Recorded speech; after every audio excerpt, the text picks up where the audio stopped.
Hey everybody, this is Heidi, Amanda, and Anne, and you're listening to Charlotte Mason in the City, the podcast that discusses how we bring Charlotte Mason's living principles to the people of the city, both young and old. and also how our families and others that we connect with practice Charlotte Mason in the City. We hope you enjoy our podcast today. Hi, everybody. Well, welcome to the new year. It's freshly minted 2026, right, gals? And so we are doing a relaunch for Charlotte Mason in the City. So you, I'm sure, recognize the loyal followers that we have, the 10 or 12 loyal followers that we have. We'll recognize the lovely lady in the middle, Heidi Buschbach. She is the kind of the pioneer. You're the pioneer. Did you know that you're a pioneer? You are No. of this Charlotte Mason in the City. You're the originator of it, and you have now expanded. Expansiveness is a word for 2026, right? And you have invited both me and Anne to join you on your podcasting journey. Well, I have all these jokes in my head about it being a blockbuster, best-selling podcast. And it's just funny because we're sitting in our living rooms and just talking about the things that we enjoy. So anyway, all that to say, Heidi's invited us in. And so we're just going to spend a few episodes getting to know each other.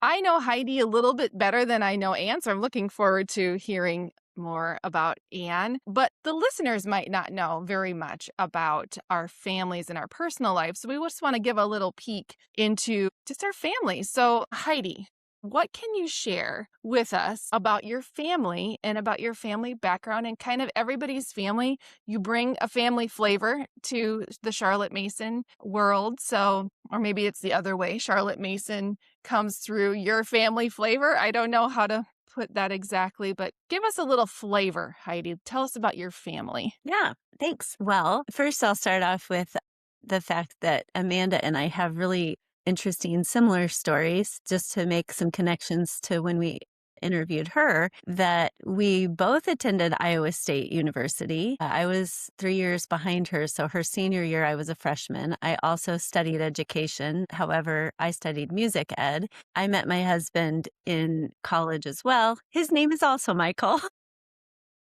It's so But weird. not at Iowa State. Amanda shared with us after our podcast that she got to do her student teaching in the Czech Republic, which is amazing. And I got to do a student exchange in Seattle, Washington, my junior year. And so instead of going overseas, I studied in Seattle. And that year I met my husband, Michael, at our campus ministry. I grew up Baptist, but he's Reformed, and there's a campus ministry called Reformed University Fellowship. And I just checked it out and started going. And the reason was because a student in the computer lab said, "Have you ever heard of Elizabeth Elliot? She was Reformed." And I said, "Yes, I love Elizabeth Elliot." And he said, "You should go visit RUF." So I did. And I met my husband, but I had a purity ring on, and he thought I was married. He asked my friend from Alaska, who was also on the exchange program, to go out on a date, but she had just started dating her old boyfriend. So she said no. So a few months later, we began dating, and the rest is history. So we just celebrated our 23rd anniversary on Sunday, so 2 days ago. And we also have 4 children. Our kids are really similar in age to Amanda's, but I do have 1 son and 3 girls. So my oldest daughter is turning 22 in February, and she's actually going to start her student teaching in a kindergarten classroom next week when she goes back to finish her last semester of college. She's going to a school in Georgia. So we have to say goodbye to her in the morning, and she is excited and nervous about her future adult life. And we were praying together last night. It was really sweet. She came and just laid on my chest and by my bed last night, and I prayed for her because she was feeling a little overwhelmed about looking for a job. So that's kind of the stage of life we're in.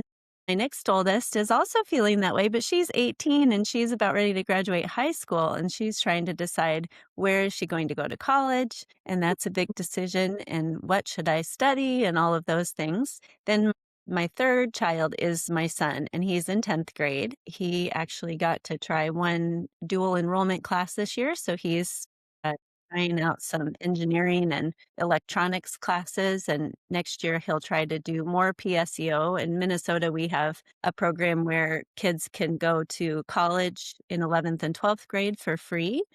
and try to get high school and college credit. So my kids have been able to try that, and my son got to do one class in 10th grade, so that at a community college. So that was kind of neat for him to try. And my youngest daughter is in 8th grade. She's 13. And I've been joking lately because I feel like I'm in perimenopause that we have 3 13-year-olds living in the house, me, my 13-year-old daughter, and my 15-year-old son, because boys develop later. So all 3 of us are kind of crying every other day Yep, and yep, yep. Going through a emotional and lot of angry. Kleenex. Just have a lot of Kleenex on hand, my friend. So Ride the there, ride. there Buy we the are. ticket and ride the ride. That's what I say. And let's see. I mean, That was that's really my husband good. and my children. Yeah. Okay. And you live in St. Paul. I live in St. Paul, Minnesota, and I'm right in the city. One of the things I did want to say at some point with our podcast as we introduce our friends is Amanda lives in the suburbs. I live right in the city, pretty close to downtown, and then Anne lives across the river in Wisconsin, really on a farm, but you don't farm. So we'll hear more, like not totally farm, but she can share about herself in her interview. But so the 3 of us actually represent a pretty diverse landscape as far as where we live, but we're in the Twin Cities region. And so Mm-hmm. we have a lot of interaction with people that live in the city. And I guess I'll share one of my passions, which probably has come through in the first 6 episodes or whatever that I did, is working with inner city moms and children. And so Together for Good is a ministry that both Anne and I work with, and we host children whose moms are in crisis who need respite care.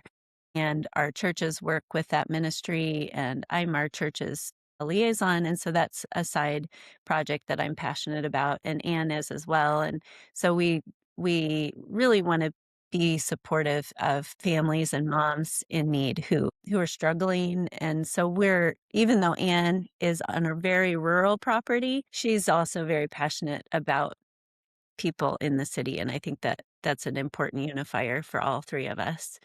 But yeah, that's a little bit about my family. Really good. Thanks, Heidi. That's really Yeah. great. Well, we'll interview Anne next and it'll be awesome. We hope you enjoyed our podcast today. I just wanted to tell you about a few resources that we have. I have a Miss Mason's Music website about Charlotte Mason and Solfa, and that's at missmasonsmusic.com. And Ann Butler has a Bible study resource, and she has a blog, and you can find that over at tablelearningresources.com. And you can follow all of us on Instagram and Facebook. And we also have a new channel on YouTube where you can watch our podcast there and other content that we're creating. So we hope you'll follow us and enjoy listening to the podcast in the future. Thanks so much.